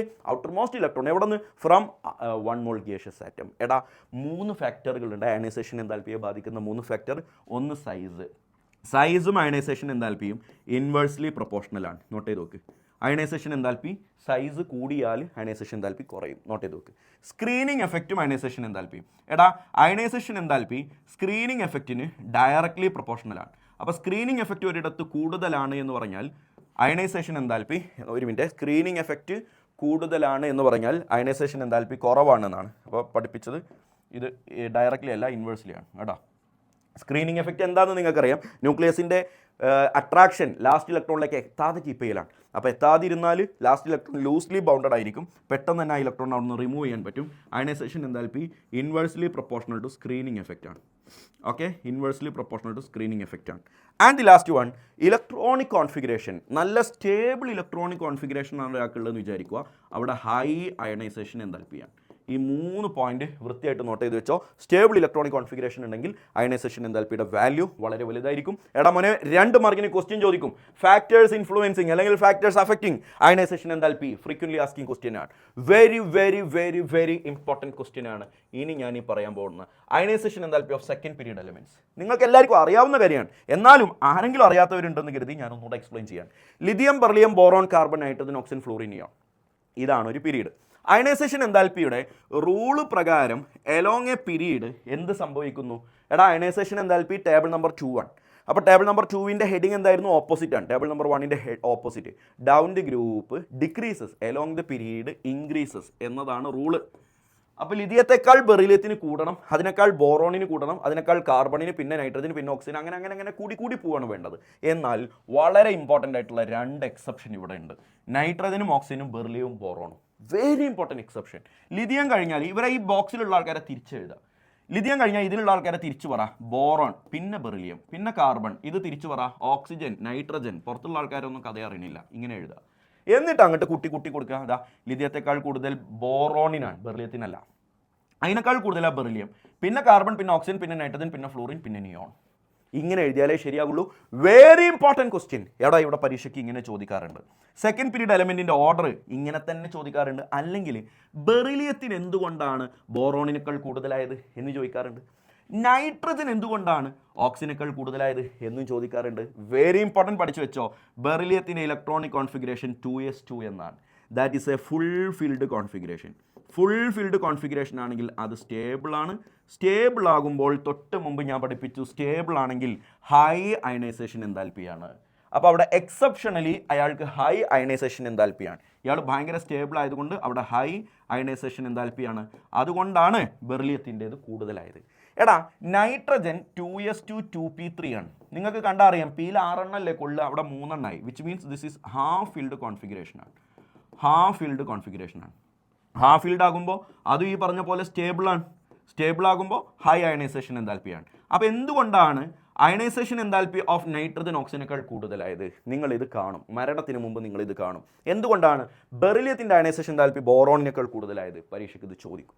ഓക്കെ അല്ലേ? ഇനി അതിൻ്റെ ഗ്രാഫാണ് ചോദ്യം എന്നുണ്ടെങ്കിലോ സിമ്പിളാ. എടാ ലിഥിയം ഏറ്റവും കുറവ്, ഇതിൽ ഏറ്റവും കുറവ് ലിഥിയം. അപ്പോൾ ലിഥിയം എങ്ങനെ കാണിക്കുക? ബെറിലിയം, അടുത്ത ബെറിലിയം അല്ലേ? ലിഥിയം കഴിഞ്ഞാൽ അടുത്ത ആൾ ബെറിലിയം അല്ലേ? ബെറിലിയത്തിന് കുറച്ച് കൂടുതലാണ്, ഭയങ്കര കൂടുതലാണ്. ബെറിലിയത്തിൻ്റെ താഴെയാണ് ബോറോൺ വരിക, ശരിയല്ലേ? ലിഥിയം കഴിഞ്ഞ് ബെറിലിയം, പിന്നെ കഴിഞ്ഞ് ബോറോൺ. ബോറോൺ ബെറിലിയത്തിൻ്റെ താഴെയല്ലേ വരിക അയണൈസേഷൻ എൻതാൽപ്പിയുടെ വാല്യൂ. അപ്പോൾ ചെറുതായിട്ടൊന്ന് താഴ്ത്തിയിടുക. പിന്നെ ബോറോൺ കഴിഞ്ഞാൽ കാർബൺ, കാർബൺ കഴിഞ്ഞാൽ നൈട്രജൻ ഭയങ്കര കൂടുതലാണ്, ഓക്സിജൻ ഒരു ലേശം കുറവാണ്, പിന്നെ ഫ്ലൂറിൻ. ഇങ്ങനെ തന്നെ എഴുതണം. നിയോണ് ഇൻക്ലൂഡ് ചെയ്യണമെങ്കിൽ കൊടുത്താൽ മതി. Lithium, beryllium, boron, carbon, nitrogen, oxygen, fluorine. ഇങ്ങനെയാണ് സെക്കൻഡ് പീരീഡ് എലമെൻസിൻ്റെ അയണൈസേഷൻ എൻതാൽപ്പിയുടെ ഗ്രാഫ് ചോദിച്ചാൽ വരയ്ക്കേണ്ടത്. ഇങ്ങനെയാണ്. ഓക്കെ അല്ലേടാ?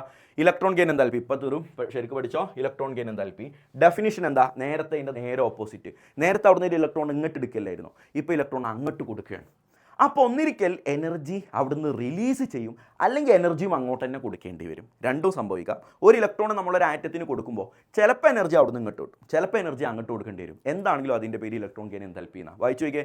Amount of energy required or released, രണ്ടും സംഭവിക്കാം. ഒന്നിരിക്കും ഇങ്ങോട്ട് കിട്ടാം, അല്ലെങ്കിൽ അങ്ങോട്ട് കൊടുക്കാം. രണ്ടും ഇലക്ട്രോൺ ഗെയിൻ എൻതാൽപ്പിയാണ്. എപ്പോഴാ? When an electron is gained. ഒരു ഇലക്ട്രോണിനെ അങ്ങോട്ട് കൊടുക്കുമ്പോൾ ആർക്ക്? നേരത്തെ പറഞ്ഞ പോലെ 1 മോൾ ഗ്യാഷ്യസ് ആറ്റം, അത് ആവശ്യത്തിന് അങ്ങനെ ഇട്ട് കൊടുത്താൽ മതി. എടാ ജനറലി ഇലക്ട്രോൺ ഗെയിൻ എൻതാൽപ്പിയുടെ വാല്യൂ നെഗറ്റീവ് ആണ്, പക്ഷെ നോബിൾ ഗ്യാസിന് അത് പോസിറ്റീവ് ആണ്. എന്തുകൊണ്ടാണ് നോബിൾ ഗ്യാസിന് പോസിറ്റീവ് ആയതെന്നറിയോ? നോബിൾ ഗ്യാസ് ഹൈലി സ്റ്റേബിൾ ആണ്, നല്ല സ്റ്റേബിളാണ്. അപ്പോൾ അങ്ങോട്ട് ഇലക്ട്രോൺ കൊടുക്കുന്നത് അവർക്ക് ഇഷ്ടപ്പെടില്ല. അപ്പോൾ അതിൻ്റെ ഇലക്ട്രോൺ ഗെയിൻ എൻതാൽപ്പി പോസിറ്റീവ് ആണെന്ന് പറഞ്ഞാൽ അങ്ങോട്ട് നമ്മൾ ബലം പ്രയോഗിച്ച് കൊടുക്കേണ്ടി വരും എന്നാണ് അതിനർത്ഥം. നോട്ട് ചെയ്ത് നോക്കണേ. അടുത്തതായിട്ട് ഇലക്ട്രോൺ ഗെയിൻ എൻതാൽപ്പിയെ ബാധിക്കുന്ന 2 ഫാക്ടറുകളാണ് ഇപ്പോൾ പറഞ്ഞ പോലെ തന്നെ. ഒന്ന് സൈസും ഇലക്ട്രോണിക് കോൺഫിഗറേഷനും. പഠിച്ചു വെച്ചോ. സൈസും ഇലക്ട്രോൺ ഗെയിൻ എൻതാൽപ്പിയും ഇൻവേഴ്സ്ലി പ്രൊപ്പോർഷണലാണ്. നേരത്തെ അയണൈസേഷൻ എൻതാൽപ്പിയെ കുറിച്ച് പറഞ്ഞ പോലെ. എന്ന പോലെ ഇലക്ട്രോണിക് കോൺഫിഗറേഷൻ സ്റ്റേബിൾ ആയാൽ എന്താ ഞാൻ പഠിപ്പിച്ച? സ്റ്റേബിൾ ഇലക്ട്രോണിക് കോൺഫിഗറേഷൻ ആണെങ്കിൽ ലോ ഇലക്ട്രോൺ ഗെയിൻ എൻതാൽപ്പി ആയിരിക്കും. അവിടെ നിന്ന് ഇങ്ങോട്ട് കിട്ടുന്ന ഇലക്ട്രോൺ ഗെയിൻ എൻതാൽപ്പിയുടെ വാല്യൂ വളരെ കുറവായിരിക്കും, അല്ലെങ്കിൽ പോസിറ്റീവ് ആയിരിക്കും. Low electron gain enthalpy or positive electron gain enthalpy. ഒന്നിരിക്കൽ ലോ ആയിരിക്കും, നെഗറ്റീവ് ആണെങ്കിൽ തന്നെ വളരെ ലോ ആയിരിക്കും, അല്ലെങ്കിൽ അത് പോസിറ്റീവ് ആയിരിക്കും. ഓർത്ത് വെച്ചോളണേ. എടാ വളരെ ഇമ്പോർട്ടൻ്റ് ആയിട്ടുള്ള എക്സെപ്ഷൻ ആണ്. മസ്റ്റ് ട്രൈ ഐറ്റം ആണ്. Bun Musca type of question ആണ്. മസ്റ്റ് ട്രൈ ആണ്. ആരും ഇത് അറിയാത്തവരായിട്ട് ഉണ്ടാവരുത്. Very very important. ഇത് പരീക്ഷയ്ക്ക് പ്രീവിയസ് ഇയർ ക്വസ്റ്റ്യനിൽ ഏറ്റവും കൂടുതൽ തവണ ചോദിച്ച ക്വസ്റ്റ്യൻ ഏതാണെന്ന് ചോദിച്ചാൽ ദാ ഇവനാണ്. ഫ്ലൂറിൻ്റെ ഇലക്ട്രോൺ ഗെയിൻ എൻതാൽപ്പി ക്ലോറിനേക്കാൾ വലുതാണ്, ചെറുതാണ്. എന്തുകൊണ്ട്? ഫ്ലൂറിൻ്റെ ഇലക്ട്രോൺ ഗെയിൻ എൻതാൽപ്പി ക്ലോറിനേക്കാൾ ചെറുതാണ്. എന്തുകൊണ്ട്? അതല്ലെങ്കിൽ സെയിം ടൈപ്പ് ഓഫ് ക്വസ്റ്റ്യൻ ഒന്ന് കളം മാറ്റിയിട്ട് ഇങ്ങനെ ചോദിക്കാം, ഓക്സിജൻ ഇലക്ട്രോൺ ഗെയിൻ എന്താൽപ്പി ബാക്കിയുള്ള ഗ്രൂപ്പ് 16 എലമെന്റ്സ് എല്ലാവരെക്കാളും കുറവാണ്, എന്തുകൊണ്ട്? ഇങ്ങനെ ചോദിക്കാം. ബാക്കിയുള്ള 16 ഗ്രൂപ്പ് എന്ന് പറഞ്ഞാൽ സൾഫർ ഉണ്ട്, സെലീനിയം ഉണ്ട്, ടെലൂറിയം ഉണ്ട്, പൊളോണിയം ഉണ്ട്, ഇവരെക്കാളൊക്കെ ഓക്സിജന് കുറവാണ്, എന്തുകൊണ്ട്? രണ്ടിനും സെയിം ആൻസറാണ്. എന്താ അറിയോ? എടാ ഫ്ലൂറിന് കുറവാണ് എന്തുകൊണ്ടെന്ന് ചോദിച്ചാൽ 2 വരി എഴുതുക. എന്താ അറിയോ? Fluorine is very small atom, fluorine വളരെ ചെറുതാണ്. അപ്പോൾ ഇനി അതിലേക്ക് ഒരു ഇലക്ട്രോണും കൂടി കിട്ടിയാൽ അവിടെ ഭയങ്കര തിക്കും തിരക്കും ഉണ്ടാവും. ഫ്ലൂറിനിൽ ഒരുപാട് ഇലക്ട്രോൺ ഓൾറെഡി ഉണ്ട്, ഇനിയിപ്പോൾ ഒരു ഇലക്ട്രോൺ കിട്ടി കഴിഞ്ഞാൽ ഫ്ലൂറിൻ അവിടെ ആകെ ഇലക്ട്രോണിൻ്റെ റിപ്പൾഷൻ ഉണ്ടാകും. അതുകൊണ്ടാണ് ഫ്ലൂറിൻ്റെ ഇലക്ട്രോൺ ഗെയിൻ എന്താൽപ്പി കുറവായത്. വായിച്ചേ, addition of extra electron causes electron repulsion. Addition of extra electron causes electron repulsion. Same സാധനമാണ് ഇവിടെയും റീസൺ. സെയിം സാധനം എന്ന് പറഞ്ഞാൽ ഫ്ലൂറിൻ ഈസ് വെരി സ്മോൾ എന്ന് അവിടെ കൊണ്ടുപോയി എഴുതരുത്. ഇവിടെ ആരെക്കുറിച്ചാണ് സംസാരം? ഓക്സിജൻ ഈസ് വെരി സ്മോൾ, നേരത്തെ പറഞ്ഞ പോലെ. And addition of an extra electron causes greater electron repulsion. Therefore the electron gain enthalpy of oxygen is very low. എന്താണോ ക്വസ്റ്റ്യൻ ഈ പറഞ്ഞത് അത് അവസാനം വെച്ചുകൊണ്ട് പര്യവസാനിപ്പിക്കുക. വെറുതെ ഡയലോഗ് എഴുതിയിട്ട് നിർത്താതെ ദെർഫോർ എന്താണ് ക്വസ്റ്റ്യൻ പറഞ്ഞത്? ഫ്ലൂറിൻ്റെ ഇലക്ട്രോൺ ഗെയിൻ എന്താൽപ്പി കുറവാണ്, എന്തുകൊണ്ടെന്നല്ലേ? അപ്പോൾ പിന്നെ അവസാനം തന്നെ പറയാം, ദെർഫോർ ഫ്ലൂറിൻ്റെ ഇലക്ട്രോൺ ഗെയിൻ എന്താൽപ്പി കുറവാണ്. എപ്പോഴും ചോദിക്കുന്ന ക്വസ്റ്റ്യൻ ആണ് ഇലക്ട്രോൺ നെഗറ്റിവിറ്റി. എയും ബിയും എന്ന് പറയുന്ന 2 ആറ്റങ്ങൾക്കിടയിൽ 2 ഇലക്ട്രോൺ ഞാനിപ്പോൾ അവിടെ വരച്ചിട്ടുണ്ട്. ഒരു വര എന്ന് പറഞ്ഞാൽ 2 ഇലക്ട്രോണാണ്. ഈ ബി എന്ന് പറയുന്നവന് ഈ ഇലക്ട്രോണുകളെ അവൻ്റെ അടുത്തേക്ക് ഇങ്ങനെ വലിച്ച് ചേർത്തിയിരിക്കുന്നു. ഒന്ന് ആലോചിച്ച് നോക്കിയേ, 2 പേരും നമുക്ക് ഈക്വലായിട്ട് ഷെയർ ചെയ്യടാ എന്നൊക്കെ പറഞ്ഞ് തുടങ്ങിയ 2 ഇലക്ട്രോണുകളുമായിട്ടുള്ള ഒരു ബന്ധത്തെ ബി അവൻ്റെ അടുത്തേക്ക് ചേർത്തി നിർത്തുന്ന ചെറ്റത്തരത്തിനെ വിളിക്കുന്ന പേരാണ് ഇലക്ട്രോൺ നെഗറ്റിവിറ്റി. എന്താണ്? ദാ ബി എന്ന് പറയുന്നവൻ അവനിവിടെ മോർ ഇലക്ട്രോൺ നെഗറ്റീവാണ്. കോമൺ ആയി ഷെയർ ചെയ്ത പെയർഡ് ഇലക്ട്രോണുകളെ ഒരുത്തൻ്റെ അടുത്തേക്ക് ചേർത്തി നിർത്താനുള്ള കഴിവിൻ്റെ പേരാണ് ഇലക്ട്രോൺ നെഗറ്റിവിറ്റി. വായിച്ചു നോക്കിയേ, ability of an atom to attract a shared pair of electron. Ability shared pair of electron ഒക്കെ ഒരേപോലെ ആയതുകൊണ്ട് എഴുതിയപ്പോൾ മാറിപ്പോയി. പെയർഡ് ഷെയർ ഓഫ് ഇലക്ട്രോൺ അല്ല, shared pair of electron. Share ചെയ്ത പെയർ ഓഫ് ഇലക്ട്രോണുകളെ തൻ്റെ അടുത്തേക്ക് ചേർത്തി നിർത്താനുള്ള ആറ്റത്തിൻ്റെ കഴിവിനെ നാട്ടുകാർ വിളിച്ച പേരാണ് ഇലക്ട്രോൺ നെഗറ്റിവിറ്റി അളക്കാൻ 3 സ്കെയിലുണ്ട്. മസ്റ്റ് ട്രൈ ആണ് Pauling scale, Mulliken scale, Allred Rochow scale. പഠിച്ചു വെച്ചോ, പരീക്ഷയ്ക്ക് ചോദിക്കും. Pauling scale, Mulliken scale, Allred Rochow scale. Most electron negative ആയിട്ടുള്ള ആറ്റം ഫ്ലൂറിനാണ്. പോളിംഗ് സ്കെയിൽ അതിൻ്റെ റീഡിംഗ് 4 ആണ്. ഓർത്ത് വെച്ചോളാം, ഏറ്റവും കൂടുതൽ ഇലക്ട്രോൺ നെഗറ്റീവ് ആയിട്ടുള്ള ആറ്റം ഫ്ലൂറിനാണ്. എടാ സോഡിയത്തിൻ്റെ ഇലക്ട്രോൺ നെഗറ്റിവിറ്റി വെറുതെ ഒന്ന് ഓർത്ത് വെച്ചോ, ചിലപ്പോൾ നിങ്ങൾക്ക് അറിയാമായിരിക്കും വാല്യൂ, അറിയില്ല എന്നുണ്ടെങ്കിൽ കുഴപ്പമില്ല. ക്ലോറിൻ്റെ ഇലക്ട്രോൺ നെഗറ്റിവിറ്റി 3 ആണ്, കാർബൺ 2.5 ആണ്, ഹൈഡ്രജൻ 2.1 ആണ്. ഈ ഇലക്ട്രോൺ നെഗറ്റിവിറ്റിയുടെ വാല്യൂ അറിഞ്ഞു കഴിഞ്ഞാൽ ഈ ബോണ്ട് ഇല്ലേടാ, ഈ ബോണ്ട് അയോണിക് ആണോ കോവാലൻ്റ് ആണോ എന്നൊക്കെ പറയാൻ പറ്റും. അങ്ങനെ അറിയോ? ഈ ഇലക്ട്രോൺ നെഗറ്റിവിറ്റിയുടെ ഡിഫറൻസ് എടുക്കുക. ഇവിടുത്തെ ചേഞ്ച് ഇൻ ഇലക്ട്രോൺ നെഗറ്റിവിറ്റി എത്ര? ഇലക്ട്രോൺ നെഗറ്റിവിറ്റിയിലെ ചേഞ്ച് 3.9 ചേഞ്ച് എത്ര? 2.1. ഇവിടുത്തെ ചേഞ്ച് എത്ര? ഡെൽറ്റ ഇലക്ട്രോൺ നെഗറ്റിവിറ്റിയിലെ ചേഞ്ച് എത്ര? 2.5 2.1 0.4. ശരിയല്ലേടാ? ഈ വാല്യൂ ഇല്ലേ ചേഞ്ച് ഇൻ ഇലക്ട്രോൺ നെഗറ്റിവിറ്റി, ഈ ചേഞ്ച് ഇൻ ഇലക്ട്രോൺ നെഗറ്റിവിറ്റി 1.7 കൂടുതലാണെങ്കിൽ അത് അയോണിക് ബോണ്ട് ആയിരിക്കും. ചേഞ്ച് ഇൻ ഇലക്ട്രോൺ നെഗറ്റിവിറ്റി 1.7 കുറവാണെങ്കിൽ അത് കോവാലന്റ് ബോണ്ട് ആയിരിക്കും. അപ്പോൾ പറഞ്ഞോ, ഇത് 1.7 വലിയ വാല്യൂ ആണ്, so this bond is ionic. ഇത് 1.7 ചെറിയ വാല്യൂ ആണ്, so this bond is covalent. കളി മനസ്സിലായില്ലേ? അപ്പോൾ ഇലക്ട്രോൺ നെഗറ്റിവിറ്റിയുടെ വാല്യൂ അറിഞ്ഞു കഴിഞ്ഞാൽ നമുക്ക് ആ ബോണ്ട് കോവാലൻ്റ് ആണോ അയോണിക് ആണോ എന്ന് പറയാൻ പറ്റും. വളരെ ഇമ്പോർട്ടൻ്റ് ആയിട്ടുള്ള 2 ആളാണ് അനോമലസ് ബിഹേവിയറും അതുപോലെ ഡയഗണൽ റിലേഷനും. ചോദിക്കാറുണ്ട് എന്താണ് അനോമലസ് ബിഹേവിയർ എന്ന് പറഞ്ഞാൽ. എടാ ഒരു ഗ്രൂപ്പിൽ ഇപ്പോൾ കാർബൺ, സിലിക്കൺ, ജെർമാനിയം, ടിന്ന്, ലെഡ്, ഇതിപ്പോൾ ഒരു ഗ്രൂപ്പാണ്.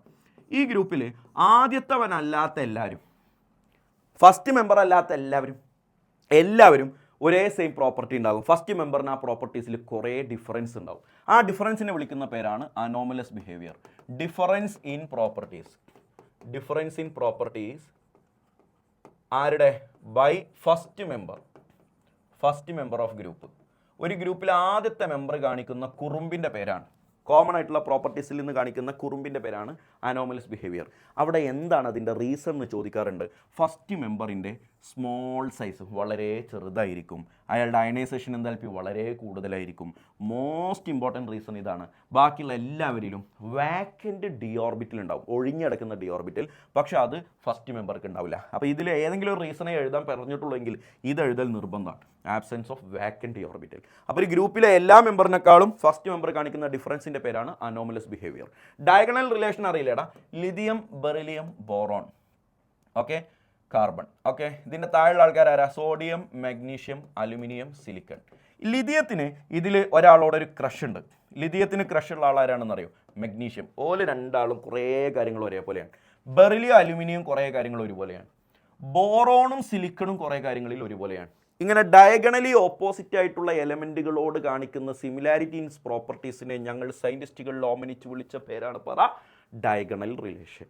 അപ്പോൾ ഡയഗണൽ റിലേഷൻ കാണിക്കുന്ന set of examples lithium and magnesium, beryllium and aluminium, boron and silicon. എന്തുകൊണ്ടാണെന്ന് അറിയോടാ?